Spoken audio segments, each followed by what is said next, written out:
పారిజాతం జ్యోత్స్న దాసుని రోడ్డు మీద కలిసి ఉంటారు. ఇంకా దాసు ఈ విషయం ఆ పిల్లల్ని మార్చింది నువ్వే అని నాన్నకి తెలిస్తే అప్పుడేం చేస్తారో తెలుసా అని అంటూ ఉంటే, చంపేస్తారా గన్ పెట్టి ఒక్కటే బుల్లెట్ అని అనుకుంటూ చాలా టెన్షన్ పడుతూ ఉంటుంది.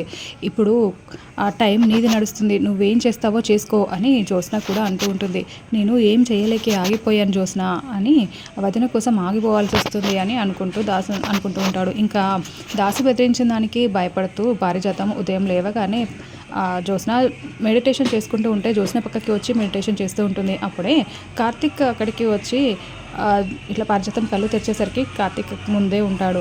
ఏంట్రా నువ్వు ఇలా వచ్చావు అని అడుగుతూ ఉంటే, ఏంటి మేడం గారు, పెద్ద మేడం గారితో కలిసి ఇలా మెడిటేషన్ చేస్తున్నారు, ఏం జరిగింది ఏంటి అని అడుగుతూ ఉంటే, ఇంకా పారిజాతమేమో కొన్ని దాచుకోలేము, కొన్ని చెప్పుకోలేము, కొన్ని ఒప్పుకోలేము రా, అలా ఉంది నా పరిస్థితి, అందుకే రా మెడిటేషన్ చేస్తే కొంచెం రిలీఫ్గా ఉంటుందని చేస్తున్నాను అని అంటూ ఉంటుంది. ఇంకా అప్పుడే శివనారాయణ అక్కడికి రావడంతో, ఏంటి పెద్ద సారు ఇప్పుడు మీ ముందే చెప్పాలి, పారు ఏదో చెప్పుకోలేక దాచుకోలేక కప్పిపుచ్చుకోలేక ఏదో చేస్తుందంట, అదేంటో నాకు ఇప్పుడు తెలియాలి అని అంటూ ఉంటే, నువ్వొకడివి ఆగరా నాయనా అని పారిజాతం అంటూ ఉంటుంది. ఏంటి పారిజాతం ఏంటి అని శివనారాయణ కూడా నిలదీస్తూ ఉంటే జ్యోత్స్న పారిజాతం ఇద్దరు చాలా టెన్షన్ పడుతూ చూస్తూ ఉంటారు.